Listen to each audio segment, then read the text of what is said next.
Hello বন্ধুরা, কেমন আছো তোমরা? আমিও ভালো আছি।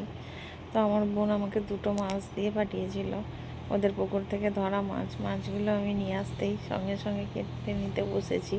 আর মাছ কাটতে আমার খুবই ভালো লাগে। বাজার থেকে মাছ আনলেও আমি আমার হাজব্যান্ডকে বলি যে মাছ কেটে নিয়ে এসো না, আমি বাড়িতে কাটবো, কারণ ওদের পিস আমার পছন্দ হয় না। কোনোটা বড় করে দেয়, কোনোটা পাতলা করে দেয়। সেই জন্য আমি বাড়িতে নিয়ে আসলে আমি আমার হিসাব মতো মাছগুলো ভালো করে কেটে নিই। আর মাছ কাটতে আমার সত্যিই বলতে খুবই ভালো লাগে। আমি যত বড়ই মাছ হোক না কেন আমি সুন্দরভাবে পিস করে নিতে পারি।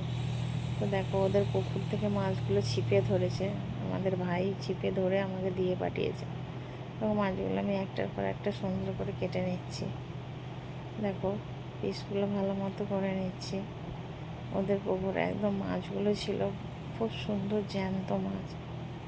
মাছগুলো আমার আস্তে আস্তে কাটা হয়ে গেল। তো দেখো, মাছের পেট থেকে কিছু ডিমও বেরিয়েছিল।